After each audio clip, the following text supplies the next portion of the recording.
Olá, pessoal, tudo bem? Mais uma vez aqui no JP Podcast e eu tô abrindo sempre nessa condição de gratitude.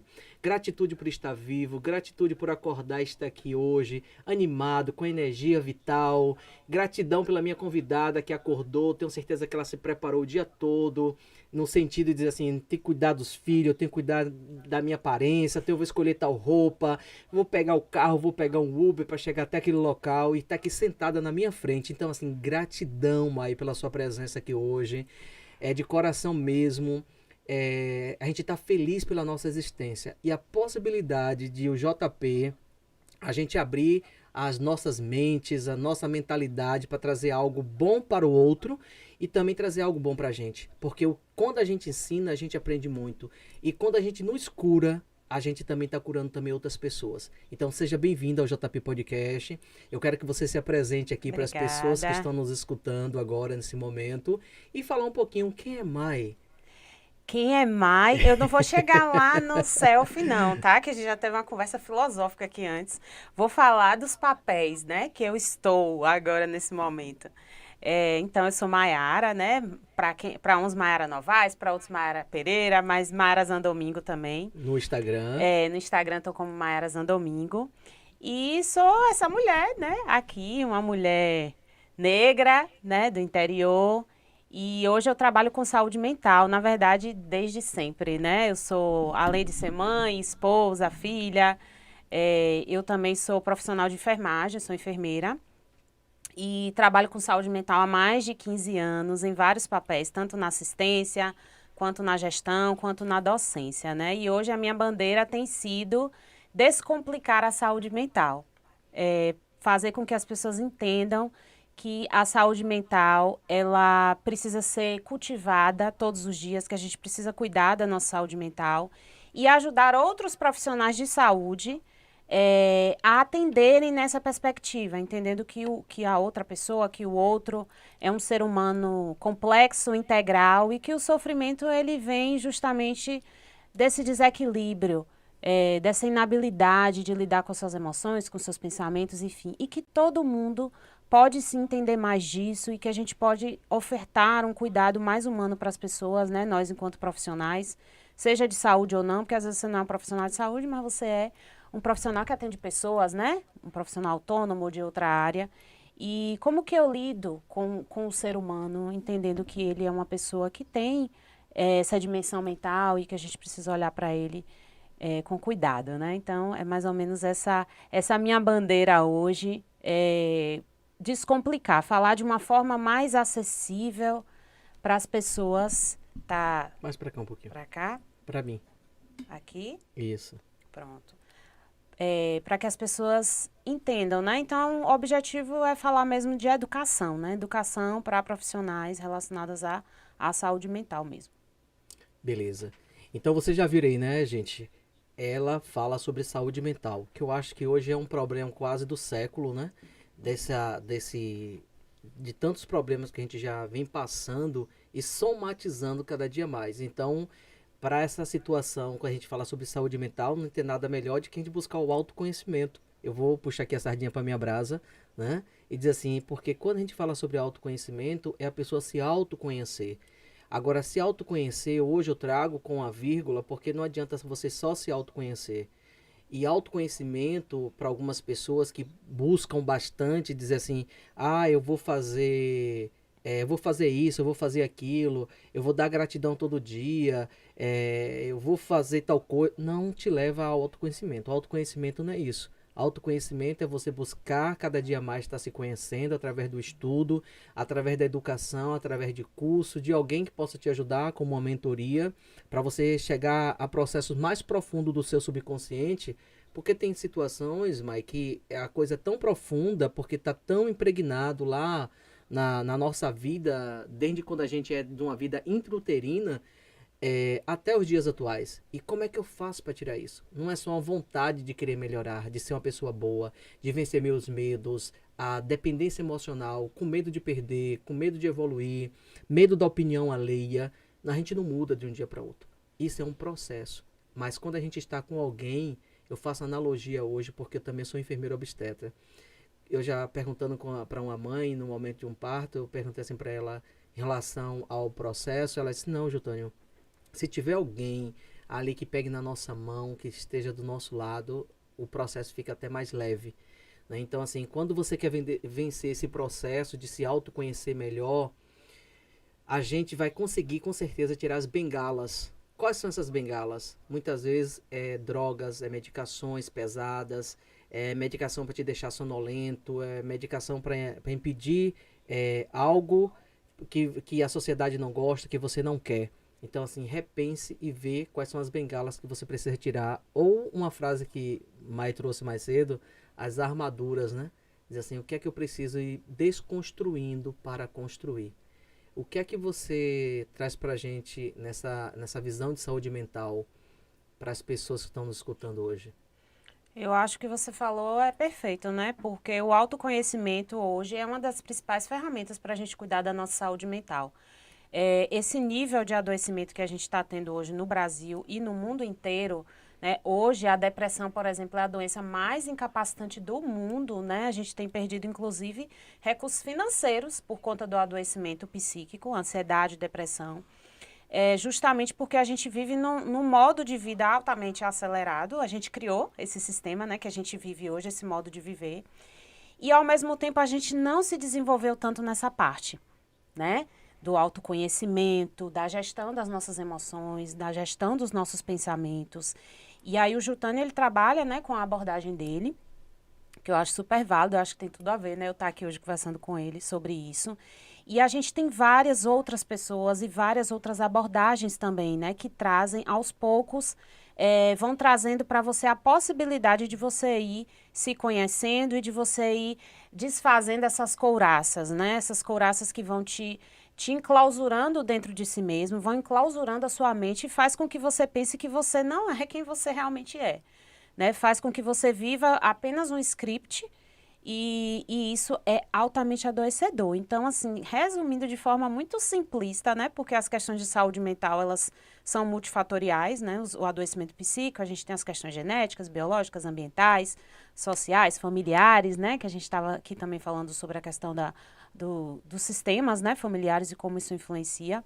Mas é basicamente essa inabilidade que a gente tem hoje enquanto ser humano, enquanto população, de fazer a gestão disso. Olha, eu tenho toda essa bagagem aqui, né? Eu tenho a minha história familiar, eu tenho a minha carga genética, eu tenho um ambiente em que eu vivo, e o que é que eu faço com isso, né?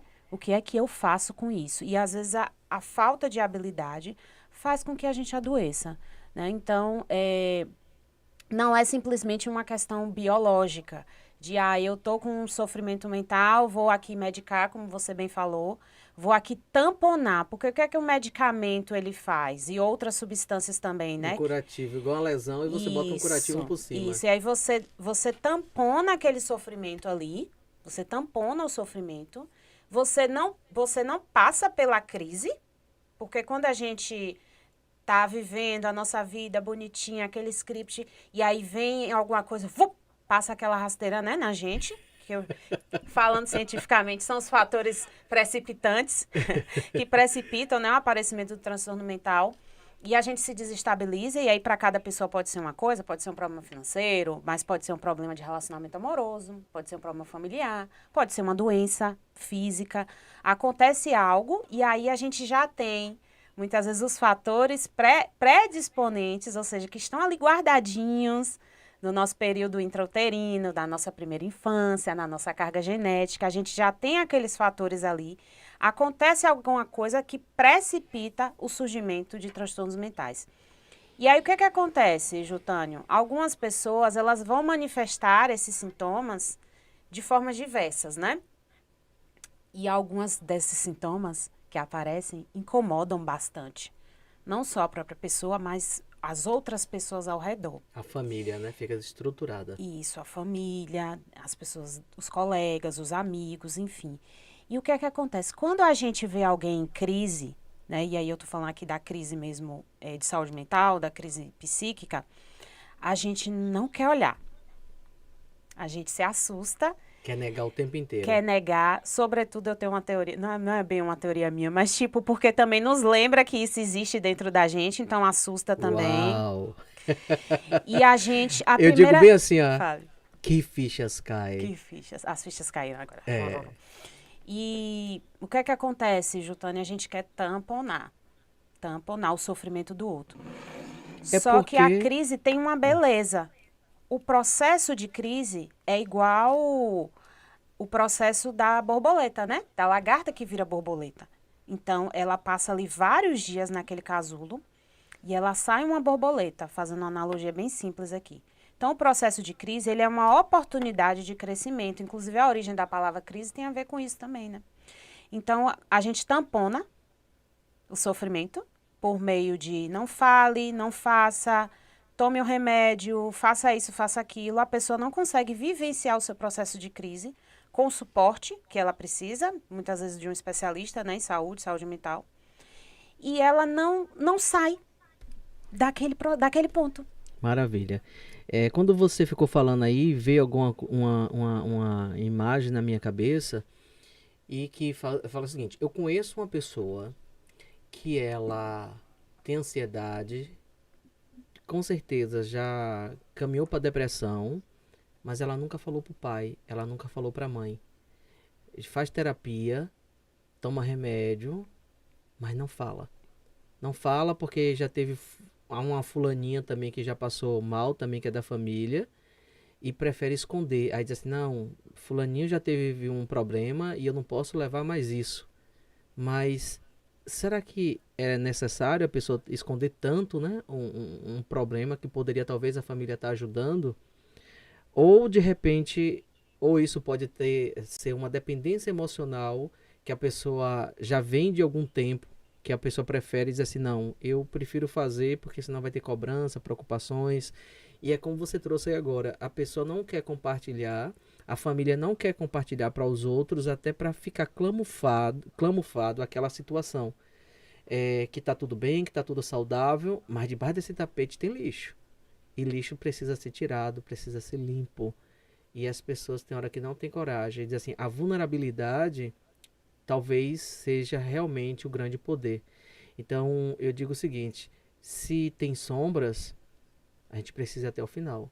Porque quem sabe, no final dessa sombra, desculpa, no final dessa sombra vai ter o pote de ouro. Porque se tem uma sombra, existe algo também do outro lado. Então, assim, se tem uma crise de ansiedade, o que é que tem do outro lado? A calmaria? A tranquilidade? Você está entendendo? Sim. Se a vida é de opostos, então a gente precisa vivenciar isso, a gente precisa passar por isso. Porque nada é por acaso. Se a gente está passando por algo, se a gente está vivenciando algo, é que muitas vezes é necessário. Agora, o que você vai fazer com esse algo, você até trouxe isso aí, é totalmente diferente. Diz assim, como é que eu vou administrar isso na minha vida? A gente chora, a gente se joga do prédio, você fica chorando, se vitimizando, ou você prefere ter uma dor emocional de estimação para a família toda, te dar atenção, ter aqueles cuidados. Então, até onde a gente vai com esse problema emocional de estimação? Por que a gente não larga? Gostei do problema emocional de estimação. É incrível, assim, porque quando alguém está em sofrimento psíquico, em sofrimento mental, gente, são tantas coisas que podem ocasionar isso. São tantas sombras, como o Jutânio tá trazendo aqui, né? Que faz com que a pessoa ela desenvolva um sintoma, né? Que a gente chama do sofrimento psíquico. E muitas vezes a gente não vai descobrir de forma linear. Então, por exemplo, a pessoa faz o uso de medicamento, né, psicotrópico, para aliviar os sintomas. Mas o que está causando os sintomas precisa ser olhado. Aí ela faz a terapia, que também é muito importante. Mas, na minha opinião, certo? Eu, Maiara, eu acredito em várias práticas. Eu acredito que só tomar medicamento e fazer terapia, para muitas pessoas, é insuficiente. Porque isso... Cadê meu papel? Meu papel tá aqui. Eu fiz um desenhozinho antes, a gente tava conversando aqui, pessoal. Eu vou mostrar aqui para vocês o meu desenho, né? Não sei se a câmera ali tá pegando. Esse desenho aqui, logo nessa parte de cima, eu tô mostrando aqui o ego, o nosso O inconsciente com as sombras, com os arquétipos, com os medos, personas, o inconsciente coletivo, o inconsciente individual e o self logo aqui embaixo. E o Jung traz muito bem em relação a isso. O que é que acontece? O ego, quando ele é a porção nossa mais externa, que tem contato com a família, com a sociedade, com o meio ambiente, com a cultura, que dentro da mitologia grega isso são os titãs, forças incontroláveis. A gente não controla a força de uma cultura, não é isso? A força e o poder de um pai na vida de uma criança, que vai se tornar adulto, mas ele vai manter aqueles conhecimentos que papai e mamãe viveu, ensinou, do sim, do não, do que é bom, do que é ruim. Aí o que acontece? E o inconsciente é a nossa porção de essência também ali, tirando o nosso self. E quem controla isso é quem é o inconsciente. De 0 até 4 anos e meio, até 7 anos, quem comanda a criança é o self. Alguém já ouviu falar no self? Dos 4 anos e meio começa a formação do ego, até 28 anos de idade. Você já passou dos 28? Já, apesar de não parecer. Então, assim, se você ainda não tem 28 anos, o seu ego ainda está em formação.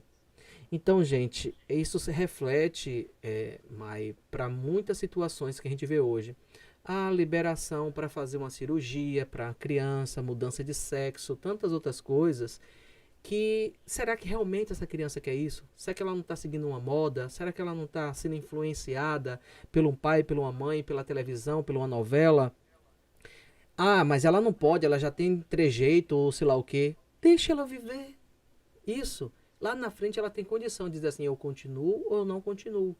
Ou o que a família tem que fazer, muitas vezes nesse caso, trazendo até dentro da constelação familiar, é acolhimento. Como é que a gente acolhe? Acolher não é ficar protegendo exageradamente. Acolher é você falar a verdade dentro dos seus conhecimentos.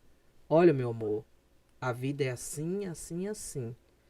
Você vai seguir isso, você vai seguir aquilo, mas você sabe que vai ter consequência disso e você sabe que vai ter consequência daquilo.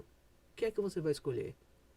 Mamãe, papai está aqui para te dar força para o que você escolher, mas a gente está te dizendo, dentro da nossa visão, que possa ser ainda limitada ou não, mas o que a gente tem para te ofertar é isso. O que tu vai fazer depois já é uma história que é sua.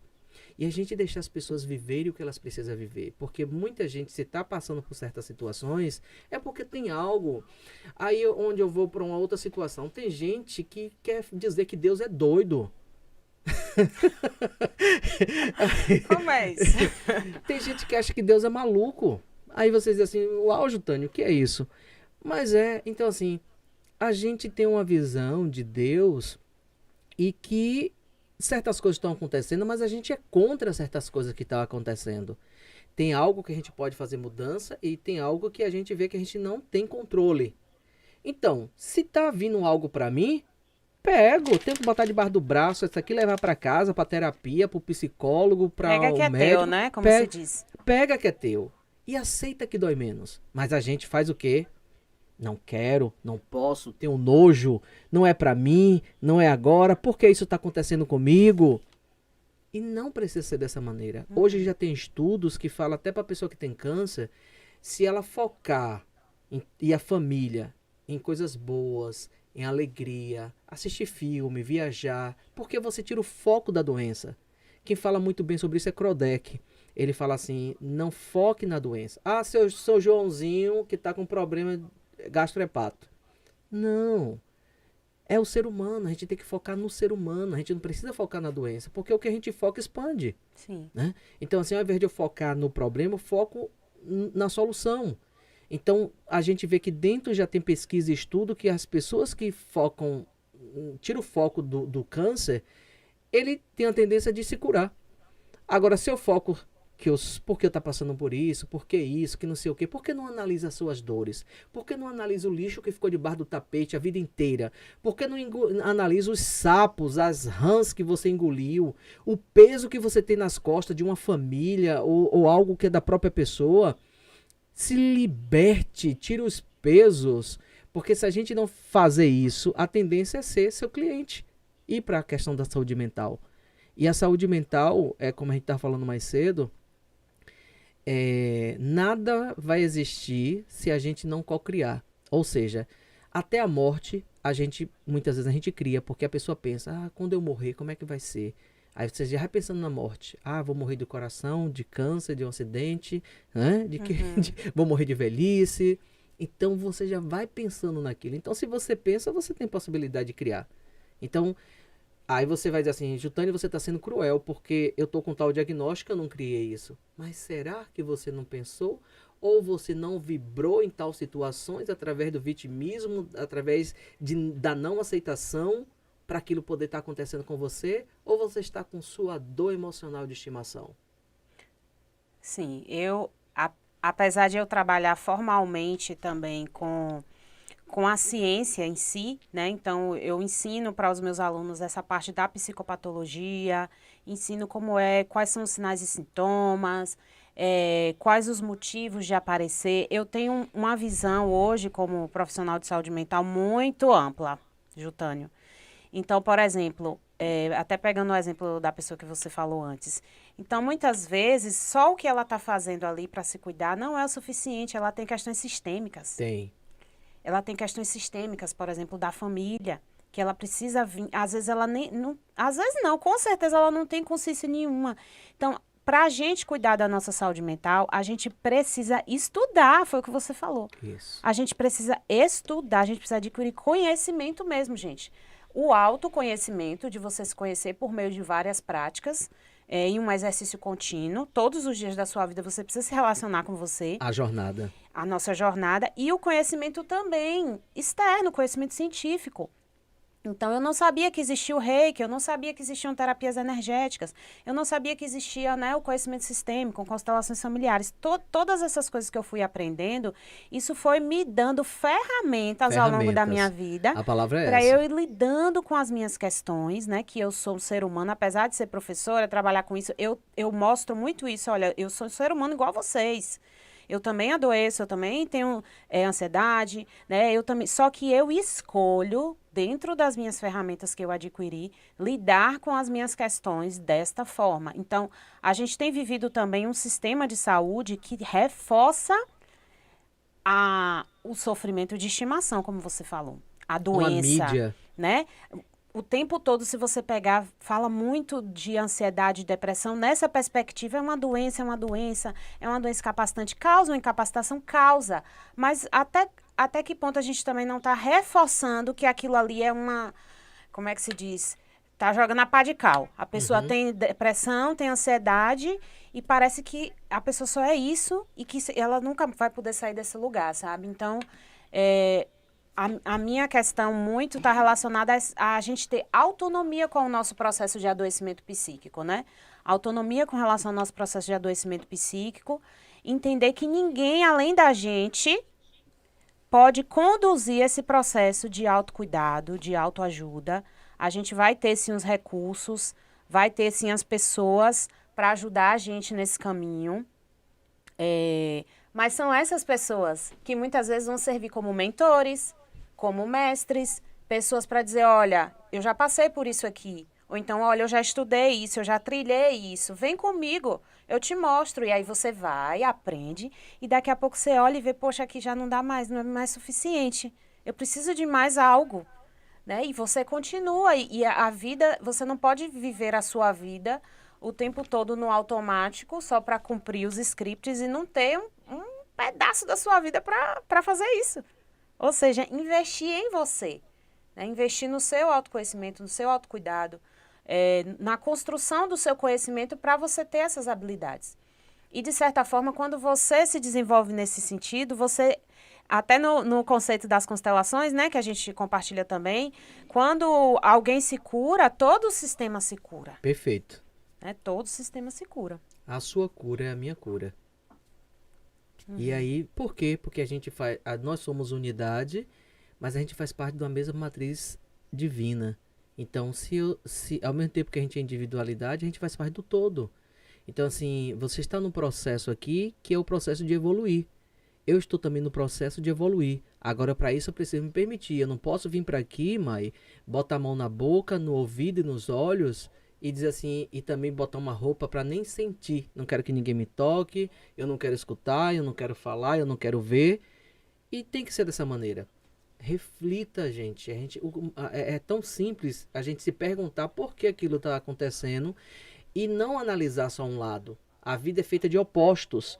Então, se eu olho para um problema e não fico focando só no problema, olhando as possibilidades, tudo começa a mudar. Diz assim, eu tô com esse problema. Mas no final desse problema, o que é que tem? Aí eu vou dar um exemplo claro assim, para a gente entender melhor. Se eu pego uma água, boto num congelador, o que é que vai acontecer com essa água? Ela vai congelar. Vai congelar. Mas a partir do momento que eu tiro essa água do congelador, ela vai acontecer o quê? Vai ficar líquida de novo. Por quê? Vai degelar. Eu não posso tirar o calor do frio. Isso. Então, assim, se eu pegar um café, botar na chaleira e o esquentar, a partir do momento que eu desligar o fogo, que eu tirar ele já vai começar a esfriar. Eu não posso tirar o calor do frio, nem o frio do calor. Eles fazem parte um do outro. Uhum. Se eu pegar uma moeda, jogar para cima e cair coroa, não significa que cara não exista. Então a gente precisa ter essa concepção.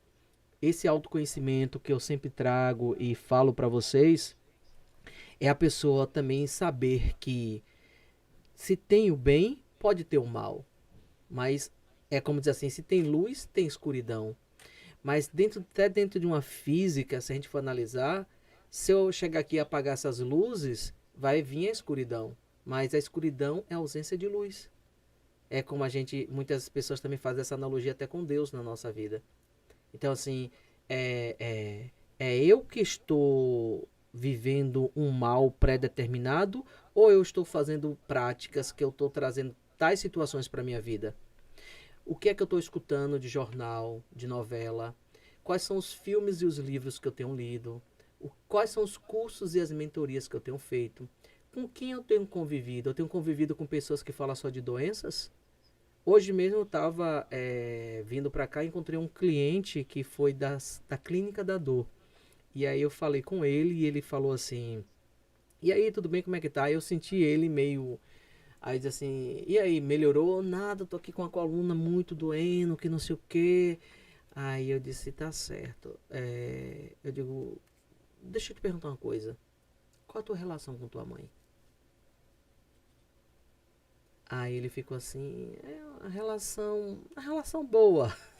Eu digo, tá certo. Isso hoje no atual e no passado, como é que foi? Eu tenho uma coisa com minha coroa, que eu tô querendo muito cuidar dela, mas ela não deixa, ela não quer vir pra cá. Você vê que tem algo. Tudo que a gente for analisar, boca, coluna, tá relacionado ao materno. Porque é um momento que a gente bota no colo, né? Ó, a gente nina. Boca ao ânus, comida, intolerância, vômito, não sei o quê. Peito, boca, significa que é energia materna. Sim. Então, assim, se eu rejeito algo, então o que mais eu precisaria ver, que eu precisaria rejeitar dessa condição materna? Mas eu não tenho coragem, porque é uma pessoa que eu amo. Eu não posso fazer isso. Então, a gente sempre fala que pai e mãe a gente honra, e claro, tem que honrar. Mas entendendo que quem precisa fazer a mudança é você, não são eles. Eles te ofertaram de bom ou de ruim o que eles tinham.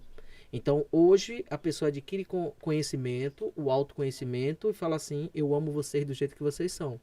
Tudo que vocês fizeram para mim até agora, eu agradeço de bom coração. Mas eu quero dizer, papai, mamãe e ancestralidade, de tudo que vocês trouxeram, que está também no meu corpo, nas minhas células, no meu DNA, tudo que foi de bom eu pego a partir de agora, e tudo que foi de ruim, inclusive as doenças, a hipertensão, diabetes, não sei o que, não sei o que, não sei o que, eu deixo daqui para trás. Eu vou seguir o meu caminho para cá. Mas eu vou continuar isso como? Vou me encher de açúcar, eu não pratico atividade física, eu como tudo muito salgado, eu não bebo água. Aí não tem como, né, amigo? Então, aí não tem como você melhorar essa situação, porque você não está fazendo... você passou a ter consciência, mas você não está tendo ação daquilo que você precisaria tomar como coragem, como determinação para a sua vida, porque você teve a condição de dizer assim, eu posso mudar tudo isso e ter essa cura necessária. Mas assim, eu queria saber de você, Mai, as pessoas daqui, a gente está falando sobre saúde mental, falando sobre constelação familiar, a gente trazendo Jung e tantas outras coisas. Mas conte um pouquinho sua trajetória. Você disse que você fez residência, ficou um tempo em Brasília. Conte aí pra gente Sim. como foi essa experiência. Bom, antes de ser enfermeira, eu queria ser jornalista, estava contando aqui para Uau! ajudar. Mas dá tempo, É viu? por isso que eu gostei desse microfone. Mas em determinado momento da minha vida, num momento de crise, olha só que incrível, num momento de crise, eu fazia jornalismo e eu resolvi mudar o curso e fui fazer enfermagem. Olha o que foi a crise. Eu, com 18 anos, fiquei grávida do meu primeiro filho. Meu primogênito vai fazer 18 anos agora. Já? 18 anos. E olha que riqueza. Então, quando eu falo, eu vivo o que eu falo. Uhum. Eu passei por uma crise, eu era praticamente uma adolescente, fiquei grávida, né? Adolescente. Morava na casa dos outros de favor para poder estudar. E nesse momento de crise, fiquei mal, né? Pensei inclusive em coisas horríveis contra mim mesma. Olha o momento de crise. E saí daquilo ali uma pessoa melhor. Tomei outra decisão, decidi assumir e criar meu filho, né? Vai fazer agora 18 anos. E eu digo, então você me salvou porque eu estava em depressão, né? E eu resolvi nesse momento fazer enfermagem, porque naquela época eu falei, nossa, é um curso que vai me dar emprego, né? Porque eu precisava sustentar um filho agora. E incrível, eu me apaixonei pela enfermagem, né? Fiz enfermagem lá no Sul, em Ilhéus, né? Na UESC. E desde a graduação, todo mundo já olhava para mim e já dizia que eu ia ser enfermeira de saúde mental, né? Porque Opa! eu tinha muita habilidade de falar sobre esse assunto, de ouvir as pessoas, de conversar, enfim. E aí fiz uma residência em saúde mental aqui pela UNEB, em Salvador. Nesse período eu fiquei um ano aqui e um ano em Brasília. Então cheguei a trabalhar no Ministério da Saúde. Foi uma das experiências mais incríveis da minha vida. Tive a oportunidade de ver todo o jogo político, né? Como funciona a questão das leis, a questão da formação de uma política de saúde. Então participei da escrita, né, de algumas políticas que existem hoje, da implantação da rede de saúde mental, que é a RAPS. Eu ajudei a escrever a portaria. Também da articulação da saúde mental com a atenção básica, né, que é todos os profissionais da atenção básica poderem também ouvir e acolher essas pessoas. E depois, né, vim para trabalhar na prefeitura. Hoje eu sou concursada, né, do município, já tenho 10 anos. E trabalhei um pouco na assistência e hoje trabalho na gestão, né? Trabalho ajudando outros profissionais a entenderem que saúde mental não é esse bicho de 7 cabeças. Não. Que a gente precisa cuidar das pessoas, entendendo toda essa dimensão que a gente falou aqui, que a pessoa é um ser integral, que tem vários aspectos e várias dimensões e que isso não está tão distante da gente. E, além disso, também sou professora da Baiana, já tenho uns 6, 7 anos de docência do nível do ensino superior. E já estou há 4 anos lá na Baiana, que é uma instituição que eu também respeito muito, tenho um compromisso ético assim, com a sociedade.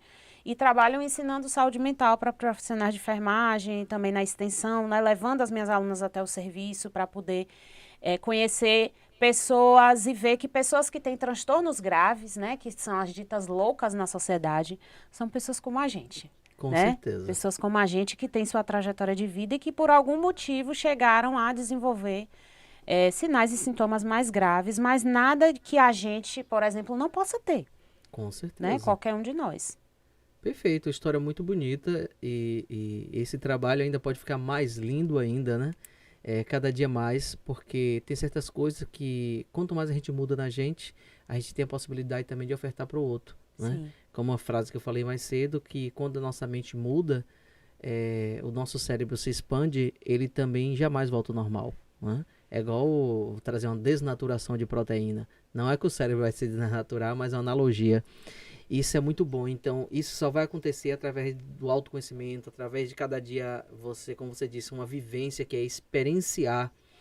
Porque se eu não vivo, eu não sei como é que é. Eu vou estar bem embasado nas teorias, na questão do teórico, mas o prático eu não tenho. E quando a gente fala sobre prático, tem uma coisa que eu quero trazer sobre Jung, que era bem interessante. Jung, um belo dia, viu, Mai? Ele estava entrando no hospital, porque ele era médico, né? E aí o paciente chegou, doutor, vem aqui. Aí ele chegou, Você tá vendo? Você tá vendo o sol tem um pênis, né? E sai um vento de dentro que não sei o que, que não sei o que. Ele ficou assim, disse, rapaz, se esse paciente tá falando isso, como é que ele tá vendo isso, não sei o que. E ele gostava, né? Fazer assim. E Jung foi um cara inteligente, muito inteligente. Então, assim, não inteligente pelo que eu vou falar, porque eu acho que cada um tem que ser cada um, e eu acho que os processos das nossas vidas, elas vêm. Ele se casou com uma mulher rica, e devido a isso, ele não precisava trabalhar tanto para fazer alguns estudos, porque quando a gente precisa trabalhar para se sustentar, então a gente prioriza, né? Diz assim, opa, eu vou vender meu tempo para poder ganhar X. E aí ele queria pesquisar, fazer estudos, e o que é que ele fazia? Ele viajava para a África para fazer estudo com tribos indígenas, e ele queria perceber na essência de uma civilização como é que certas coisas aconteciam. E não é que lá tinha uma história em relação a essa questão do sol com o pênis que saía um vento? E ele disse assim, como é que esse paciente sabia?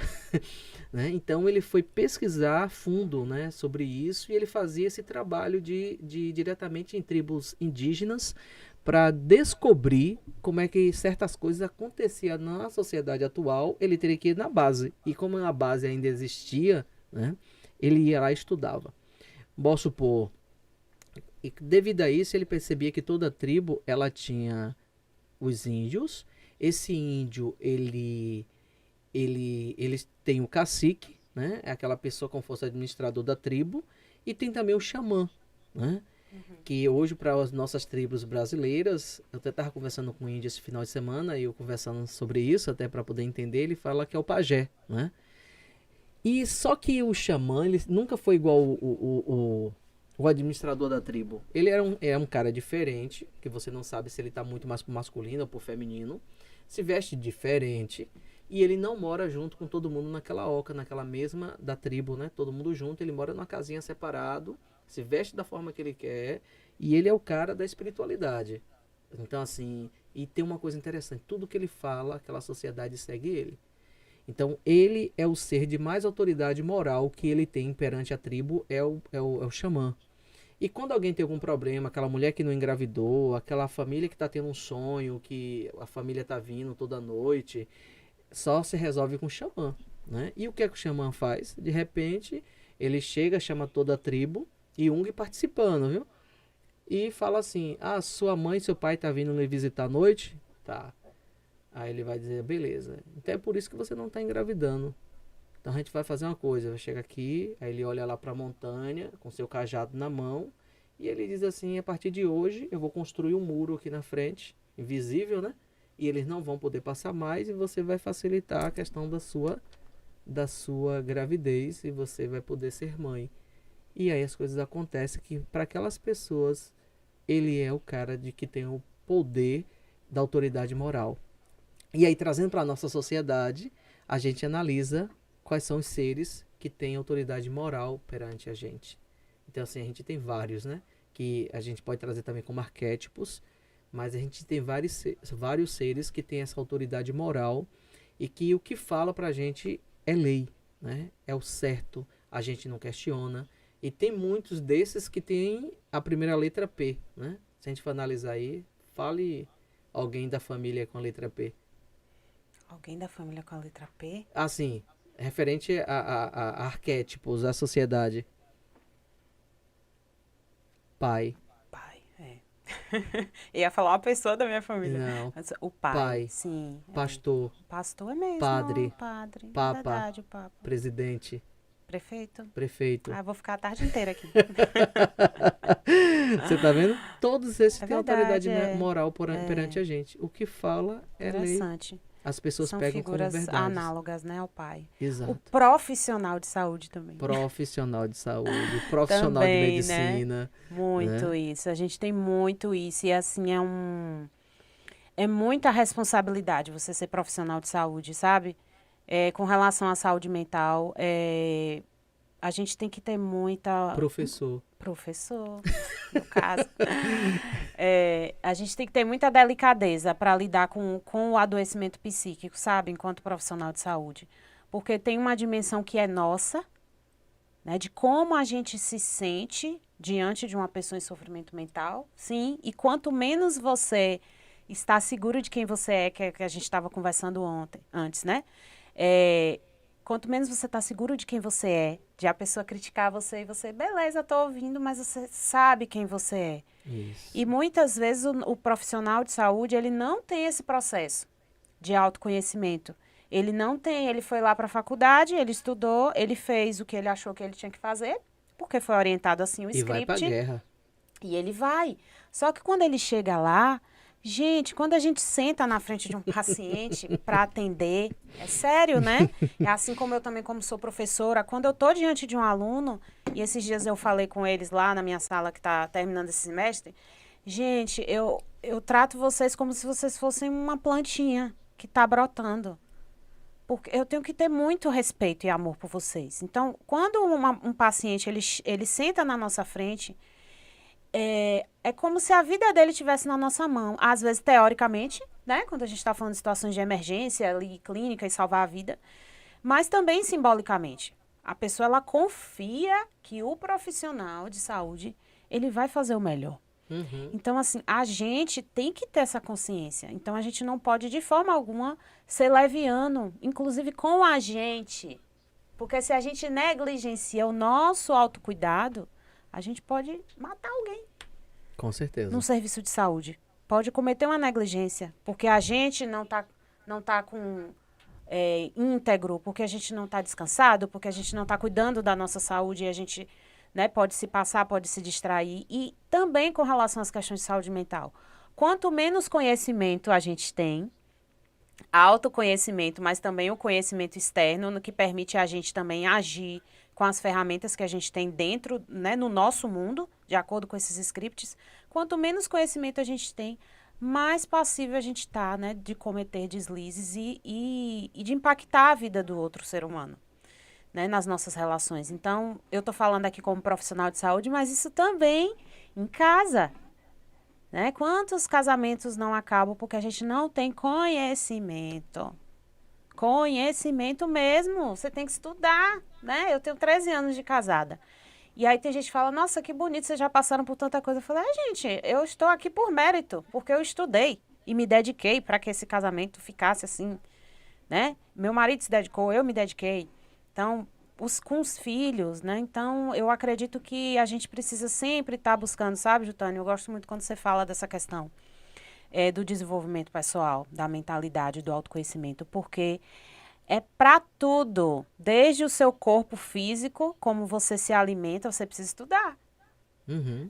Até, sim, a questão da sua mente, da sua saúde mental. A questão da espiritualidade também, né? Você vai viver melhor. Até a água que a gente bebe é importante. Sim, A gente precisa saber qual o pH que a gente tá bebendo na água. é verdade. Você sabia? Sabia, mas eu não olho. Então, E aí faz como? Qual é o pH dessa água? essa aqui tá bem alcalina. Porque é uma água ácida. Sim. Você sabe que o meio ácido não é bom para sobrevivência, Nosso né? organismo, Questão da fazer uma gaso e a pessoa tá lá com acidez lá em cima, tem que fazer um bicarbonato, né? Então, voltando, o que é que você achou dessa história de Jung? Fantástico. Jung, ele é um dos principais autores do campo da atenção psicossocial, que é o campo que eu mais estou debruçada por conta do meu trabalho na saúde mental. Então, o campo da atenção psicossocial, ele surgiu lá na década de 60, 70, oriundo de vários movimentos internacionais, de fim dos manicômios, que eram aquelas instituições asilares onde colocavam os chamados loucos e as pessoas entravam e não saíam nunca mais. Então, as principais ideias vieram de quem? De Freud e de Jung. Então, eu como professora acabo estudando, né, ali, passando, não tenho o seu conhecimento aprofundado, mas tenho uma noção também, né, desses conceitos. Inclusive, ele foi um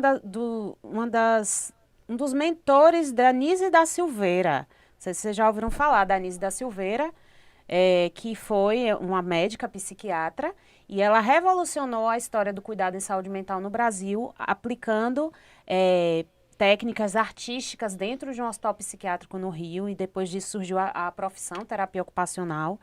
E o mentor da Anísia era o Jung. Então, ela trazia as teorias do Jung. Que lisongia. Ela trabalhava com as mandalas com os pacientes psiquiátricos. E, inclusive, indico para vocês, tem um filme chamado Nísio, o Coração da Loucura, um filme nacional, que é a querida Glória Pires, que faz a Anísia da Silveira. Então a Nise, Tem o ela bicho de 7 cabeças também, né? tem também o bicho de Com 7 o cabeças. Com o Santoro. E isso que mostra, né, retrata o cotidiano dentro de um hospital psiquiátrico, 2, na verdade. E eu indico mais um rapidinho, que é A Caminho da Luz. Esse eu não conheço. Pois é, sensacional. Ah, ótimo, aí pegando as dicas. Então é isso, o Jung, ele é fantástico, né? Então, quando a gente estuda o campo da atenção psicossocial, que vai substituir um pouco dessa terminologia de atenção psiquiátrica, a gente usa psicossocial. Então, a gente está olhando o ser, né, de um ponto de vista mais amplo, a gente considera o ambiente, as questões sociais, a cultura, as questões psicológicas e entra também, principalmente, as ideias de Freud e de Jung que vão fundar o campo da atenção psicossocial, porque o Freud ele foi a primeira pessoa que começou a introduzir esses estudos da mente, né, da psicologia, e depois disso surgiu a psicologia. Por quê? Porque antes o transtorno mental, que na época se chamava de doença mental, ele era visto como algo biológico. Então, assim, de fato, os procedimentos eles eram para abrir a cabeça da pessoa, Os choques. os choques, né, para poder tratar como se fosse uma doença que afeta o fígado, por exemplo, que entra ali um patógeno e causa um processo, né, ou o álcool que causa um processo de cirrose. Realmente se acreditava que o problema mental era um problema do cérebro e que tinha um problema no cérebro, e não é, gente. A mente, ela tá na gente, né? No corpo todo. E eu vou trazer algo, né? Eu adoro dizer assim, tatua, bota no braço, agora bota no pescoço, em algum lugar aí, essa tatuagem. E eu digo pra vocês, eu não sei se você já falou, mas eu vou enfatizar em algo sendo mais forte. É dizer pra você que o cérebro, ele é um órgão que ele faz a transmissão de uma conexão, que é através dele que vem a sinapse e aí aquela informação se espalha. Mas a mente não está no corpo. A mente não está nesse corpo físico, viu, gente? Então, assim, se vocês quiserem me procure, venha com a nossa professora aqui, pesquisem, porque hoje é a coisa mais fácil a gente pesquisar. A mente não está no corpo humano, a mente está associada, mas a mente não está aqui. A mente, o cérebro, o órgão, a mente não é um órgão, a mente está fora do cérebro. Perfeito. Ele é um corpo, né? Nas terapias energéticas, a gente fala dos 5 corpos, né? E um dos corpos é o corpo mental. Então, a gente tem o corpo mental, sutilmente, aqui, sobre essa camada que a gente chama de corpo físico, a gente tem o corpo espiritual, né? O corpo emocional e o corpo mental. Então, por que muitas vezes, você falou um pouco você citou o caso de um cliente do problema na coluna e que você identificou pela análise corporal, conhecimento, pelo que eu entendi, né? Sistêmico também que você tem, que aquilo ali tem uma associação, né? Então, Com materno. Sim, tudo a ver, né? Aí a gente brinca, né? Que a culpa é da mãe, brincadeira. Não, a mãe não tem culpa. A mãe não tem culpa, gente. Não, a mãe não tem culpa, gente. Eu sou mãe, a mãe não tem culpa. Então, a gente fala da questão da manifestação das doenças físicas como algo que é dentro das terapias, né, que trabalham com energia, que no caso eu também sou reikiana, fiz 3 níveis de reiki. Então, a gente fala que a doença física, Jutânio, ela é uma consequência de de algo que surgiu nos outros corpos. Primeiro começa no mental. Sim. E aí a gente tem o corpo espiritual também, e aí a gente tem o campo sistêmico. Eu considero ele que ele tá fora, né? Sim. Aí vem o corpo mental, que aí vem a questão da energia etérica, que é a energia da vida, e aí o corpo físico, que vai se materializar no corpo físico. Foi o que eu falei mais cedo. Quando você tem algo, significa que aquilo ali vinha falando. Aí eu vou trazer um exemplo. Primeiro a pessoa começa fazendo o seguinte, a pessoa vê o sinal, a pessoa sente, mas ela não acredita. Não, eu cuido da minha cabeça, eu vou descansar, vai melhorar, é cansaço, é isso, aquilo, outro. Aí vai chegar um momento que ela vai procurar um médico.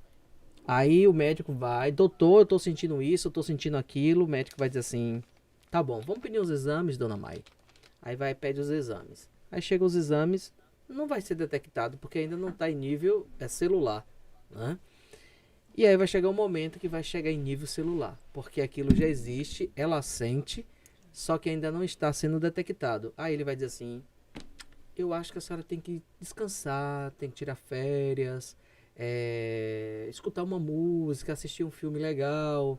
Assim, se desconecte daquilo que está te fazendo mal. Ele não sabe o que é, mas de repente pode ter esse tipo de orientações. Só que a pessoa ainda não acredita. E aí chega um momento que vai se materializar. Porque assim, Mayara, hoje, se eu falar assim pra você, não pense em chocolate. Não pense. Não pense. Você pensou no chocolate? Com certeza. Só vou pensar, vou sair daqui, vou ter que comprar um chocolate. Só que ele falou isso. Aí o que é que acontece? Quando a gente pensa em algo, vamos lá, aí um neurônio com outro, viu, pessoal? Vai passar a sinapse de um neurônio para outro, que é de forma química. E se eu tô com vontade de comer um chocolate, a primeira coisa eu penso. Aí esse chocolate, essa sensação de querer comer o chocolate, eu vou enviar pelo meu sangue, através de hormônio, né? Vai produzir um hormônio que vai passar do hipotálamo pela pituitária, vai cair na corrente sanguínea e aí vai se espalhar pelo corpo todo. Vai chegar até a célula do nosso corpo, na membrana plasmática, e vai ter lá um receptor para esse tipo de emoção, para esse tipo de desejo. E nisso a gente vê que a pessoa vai dizer assim, poxa, eu quero comer um chocolate, deu vontade. A célula já está lá como fosse igual um passarinho de bico aberto esperando. Aí você fala, Jutane, desde bobagem isso não acontece. Eu digo, é? Aos homens, porque para as mulheres não tem como eu fazer isso. Um homem com um pensamento, ele tem uma ereção. Como é que a gente não precisa ver isso ao nível quântico e entender que a gente precisa cuidar melhor das nossas emoções, cuidar dos canais onde entram as coisas, porque a gente vai se permitir. Aí eu vou dar um exemplo. Uma pessoa que olha um filme pornô, ele vai fazer o quê? Vai dar vontade de fazer alguma coisa ali. Não é isso? Sim. Ninguém fica assim olhando se você abrir um canal. E aí você vai ver, vai produzir um hormônio, vai jogar na corrente sanguínea, vai chegar até sua célula, pá, teve uma ereção. Então, a pessoa vai para masturbação, vai procurar alguém que possa fazer algo. Aí eu vou para outra coisa. Se a pessoa tem desejo sobre a outra pessoa e chega a um ponto de se encostar, de se tocar, vai acontecer sexo. E se a pessoa for casada, vai ter o quê? Uma traição. Então, as coisas é o quê? É o tato. O que é que eu estou escutando? O que é que eu estou falando? O que é que eu estou vendo? São os canais que a gente tem. E como diz assim, a gente precisa ter esse cuidado com o que entra, porque o que entra na gente se torna memória. Se tornando memória, vai se tornar uma crença. Se torna uma crença, se torna um padrão. E aí, na que a gente vê, já está instalado. Está instalado a traição, está instalado o vício pela pornografia, está instalado tantas outras coisas que a gente não percebe. E aí quando a gente vê, a gente está indo para a parte da saúde mental, porque precisa ser cuidado aquilo, porque você abriu um canal para aquilo acontecer. E você se viciou muitas vezes naquela emoção, porque o vício, ele não é só... E aí falando um pouquinho, né, do uso até de substâncias psicoativas, drogas, no popular... você se vicia não só em substâncias, mas você se vicia também em emoções. Na sensação. Nas sensações. Da dolantina. Isso. E assim... Eu até falei o nome aqui, mas nem precisa falar. Se você olhar o mecanismo, por exemplo, né, de uma dependência emocional, o mecanismo de recompensa, os mecanismos neurológicos, neuroquímicos, são os mesmos de uma substância psicoativa. Né? Mesmo da cafeína, que é também uma substância psicoativa. Então, a gente vai se viciando. Então, adorei essa coisa que você falou dos canais, né? Porque a gente fala dos sentidos e tudo, mas você traz de uma forma diferente. E realmente são os canais. E estamos o tempo todo sendo expostos. Nós estamos sendo, às vezes, violentados pelos estímulos. E tem gente que não tem consciência nenhuma disso. Não. Então, não consegue filtrar o tempo que está passando no celular. Música que escuta. A música que escuta. Porque tem uma vibração. Por exemplo, gente... Não toca. Não vou tocar nesse assunto. Mas, por O que exemplo, você vou ia citar o meu falar, exemplo. Eu vá. ouvia muito determinado tipo de música que eu não vou falar qual é. E eu gosto ainda quando eu ouço. Mas eu escolhi não ouvir mais porque eu via que as letras. Muita sofrência. Era essa a palavra que eu ia falar. Ele falou, gente, não fui eu. As letras não traziam nada de bom. A vontade que a pessoa tem é de tomar uma É cachaça. tomar uma Tomar uma cachaça, cerveja. tomar um corno, né? Às É. vezes. Só fala de traição, de dor. sofrimento, de dor, de uso de substância, gente, de forma banal. Vamos falar nos termos técnicos aqui, mas de muita bebedeira, né? Então, Pra aliviar a assim, dor. pra aliviar a dor. É o quê? Emoção debaixo do tapete. Emoção debaixo do tapete. Trabalha E essas aí, emoções. e aí a gente vai perpetuando padrões de comportamento que não são individuais, mas coletivos. A gente vai, por meio do coletivo, perpetuando isso. Então, eu bebo para esquecer, eu como chocolate para aliviar minha ansiedade. Eu tenho que comer um chocolate, É. porque eu estou ansiosa, você não está entendendo? Eu estou E ansiosa. sexta-feira, Preciso comer. sextou. Sextou, eu preciso tomar uma, Uhum. né? Eu trabalho tanto. Eu sou merecedor. Eu sou merecedor. E aí a gente vai perpetuando esses hábitos altamente negativos para todos os nossos corpos, né? Físico, mental, espiritual, emocional. E aí os transtornos mentais estão aí, né? Batendo na nossa porta e a gente não sabe como surgiu, mas vem de um... Não é assim. Vou trazer uma coisa bem importante, porque eu aprendi em relação também a isso, viu, Mai? É Kant que ele diz o seguinte, ele diz que liberdade não é você fazer o que você quer e o que você gosta, o que está pré-determinado. Liberdade é você ter o poder de dizer não. Liberdade é você dizer assim, eu quero fazer sexo com fulaninho ou com fulaninha porque eu sou assim e sou assado, mas eu não vou porque eu vejo que não vai me fazer bem. Perfeito. Isso é liberdade. Não eu seguir um código genético, não eu seguir uma cultura, não eu seguir porque meu vizinho, porque não sei quem, porque amigo está me indicando. É eu saber dizer, eu gosto disso, mas eu não vou fazer porque eu não quero e não preciso. Isso é liberdade. Esses dias eu vi um vídeo, até no Insta, de Muhammad Ali, né? Eu gosto muito, assim, de personagens, de biografias, de pessoas que são exemplo, que ajudam a gente a viver melhor. E eu acho que o Muhammad Ali é uma dessas pessoas. E aí o repórter estava entrevistando ele e perguntava assim, qual era o maior desafio dele com relação ao treino, à luta e tudo. E aí ele falava, o meu maior desafio é estar todos os dias na cama, às 7 horas, e não estar com mulheres, não estar na bebedeira, não estar... Veja, ele não disse que ele não tinha vontade de fazer isso. Uhum. Mas ele entendia que para ele ter o resultado que ele queria ter na profissão dele, como boxeador, ele precisava ter aquela disciplina. Então é sobre isso, os seres humanos têm vontades diversas, a gente quer fazer várias coisas, mas o que é mais importante para você? O que é que vai te trazer o resultado que você deseja? Então, você carregar o seu adoecimento psíquico de estimação vai te trazer o resultado que você quer? Não vai. Então, isso a gente tem que observar. Enfrentar é muito mais fácil. Por mais que seja difícil e que tenha dor. A gente precisa e naturalizar isso pra gente, não é para o outro não. Porque o outro pode julgar a gente, o outro pode indicar, apontar. Deixe. Porque ela tá com o cabelo assim, porque ela alisou, por causa disso. Porque a sexualidade dele, só de olhar, é tal coisa. Então assim, deixa a pessoa falar, porque será que ela está falando da pessoa mesmo ou está falando dela mesma? Porque quando a gente aponta, a gente também é apontado. Então, uma coisa que eu aprendi na minha vida e trago para vocês aqui é saber que eu preciso tocar a minha vida, que o projeto da minha vida é meu, os sonhos da minha vida são meus. E eu digo mais para você, hoje o outro pode ser até imbecil comigo, porque pode ser uma condição dele, mas vai ser eu que vou dizer, tudo bem, tá tudo tranquilo, porque ele não precisa ser eu, ele não precisa ser outra pessoa, ele precisa ser ele mesmo.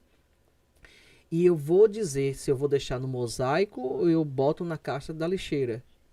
Foi pra lá. não pego. Porque chega um momento que a gente vai se autoconhecendo, vai aprendendo, que a gente não precisa gritar. Não que você não pudesse gritar, mas não há necessidade. Não que você precise não escutar o outro porque o outro tem a opinião dele, tem a visão dele, tem a cultura dele, tem a crença dele, tem a pobreza dele. A gente escuta, a gente convive com aquilo, porque aquilo é do outro, não é meu. Então, assim, é um nível que as pessoas muitas vezes acham que elas não vão conseguir, mas conseguem a partir do momento que a gente se permite, que a gente busca e trazer essa centralidade para cada um de si próprio. E mais ainda, buscando o autoconhecimento, eu não quero dizer assim, eu vou estudar, eu vou aprender sobre mim. Mas assim, a gente tem uma diferença de estudar e de conhecimento, de sabedoria, de sapiência. Né? Que muitas pessoas estão aí com mestrado, com doutorado, não que eu esteja julgando, mas a gente também analisa também as atitudes e como é que a pessoa se comporta. Porque esse jogador, foi o boxeador que você está falando, é aquela questão de assim, o que é que eu dou para receber? A vida é isso, é dar e receber, chamada de troca dinâmica. Eu tenho até um curso que eu falo sobre isso, que são 7 princípios da prosperidade. Porque assim, se eu só dou e o outro lado não me dá nada, então ou eu sou arrogante ou o outro lado tem muita escassez.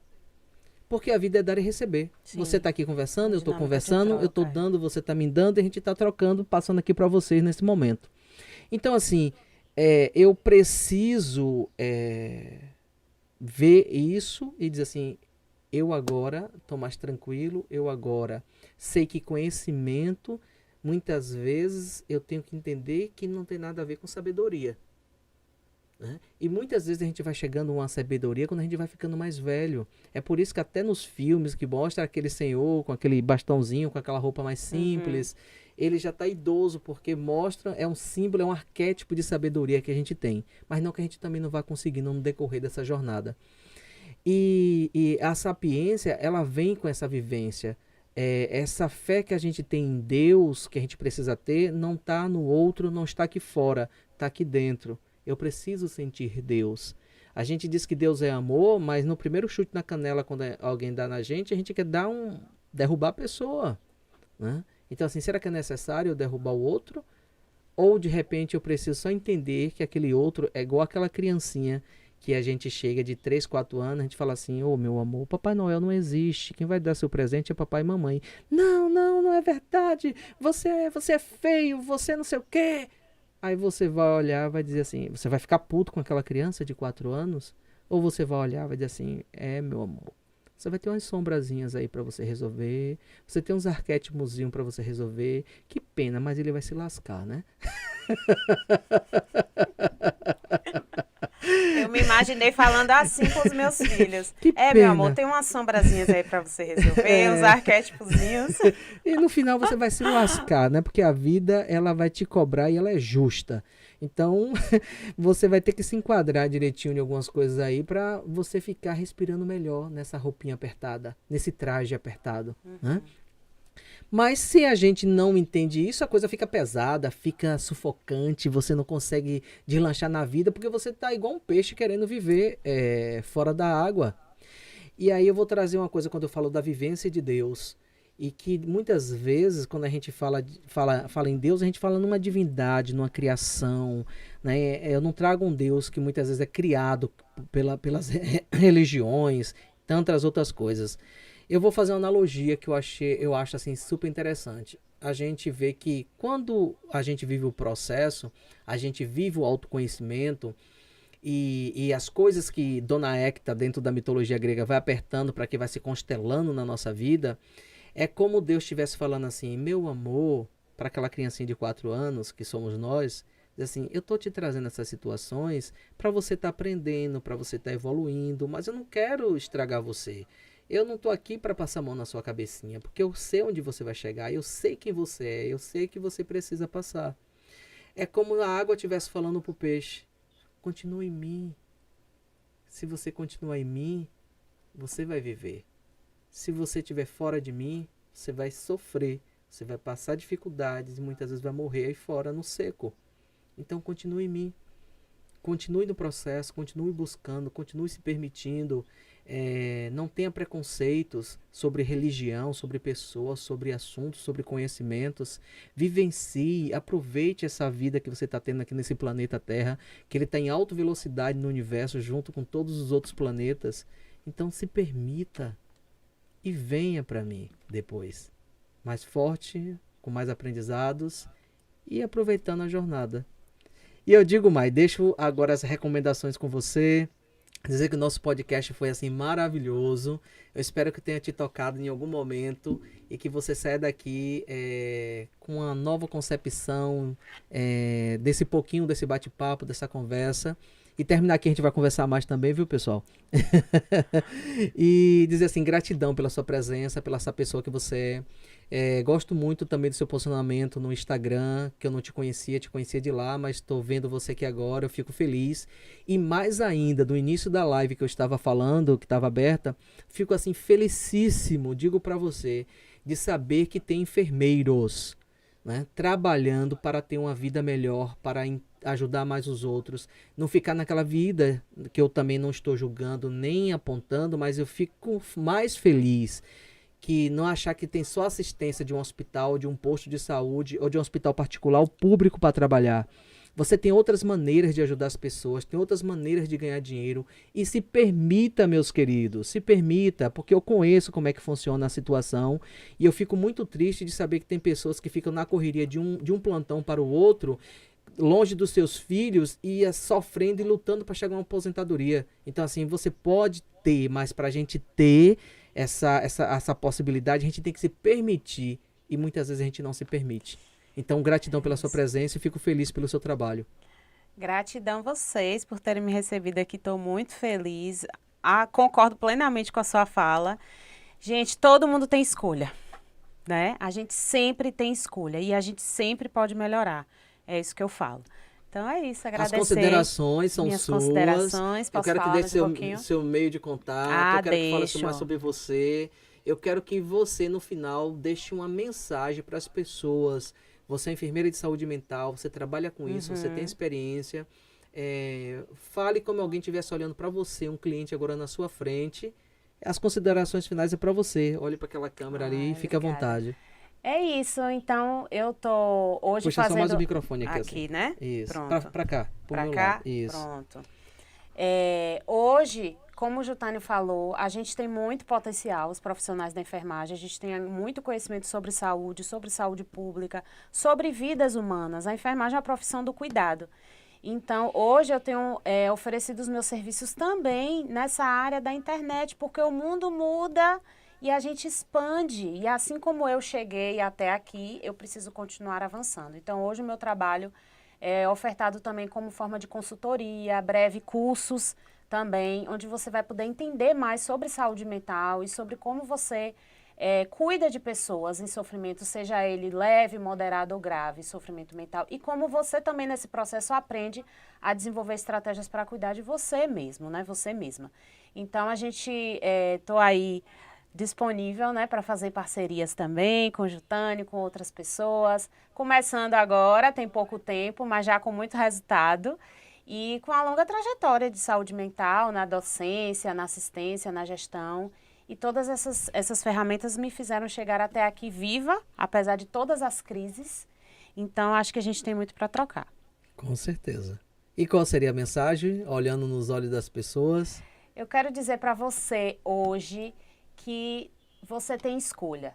E a escolha precisa começar por você. Você cuidar da sua saúde mental, você se autoconhecer, você se desenvolver, para que você possa cuidar também das pessoas que estão ao seu redor, para que você consiga ofertar o melhor cuidado para as pessoas que você atende, para os pacientes, para os clientes. A saúde mental hoje, ela não é um luxo, ela é algo básico na vida do ser humano. E eu acho que estamos tendo uma oportunidade agora no mundo de olhar para isso da forma que realmente precisa ser olhado. Então, eu desejo que hoje você tenha um dia de reflexão, que você possa ver o quanto que você está se cuidando, se você está realmente se cuidando, se você tem vivido a vida que você quer viver, ou se você tem vivido a vida que os outros querem que você viva. Então, isso é saúde mental. É você primeiro olhar para você depois você olhar para o mundo ao seu redor e a partir disso você vai transformando o mundo, mas não porque as pessoas estão pedindo, mas porque você mesmo quer fazer parte desse mundo que seja também um mundo melhor. Gratidão, pessoal. Então, assim, um forte abraço. Lembre de seguir tanto eu quanto a Mai no Instagram, que ela vai dar também o dela aqui agora. Deixa aquele like, compartilhe com amigos, com famílias. É um assunto interessante quando a gente traz essa mudança de mentalidade dentro da saúde mental também, dentro das vidas das famílias e das pessoas.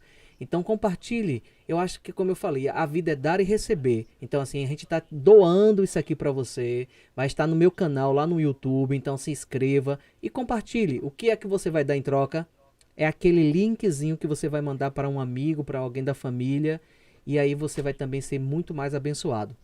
Todo o Instagram como Maiara com Y, Zandomingo, Zandomingo.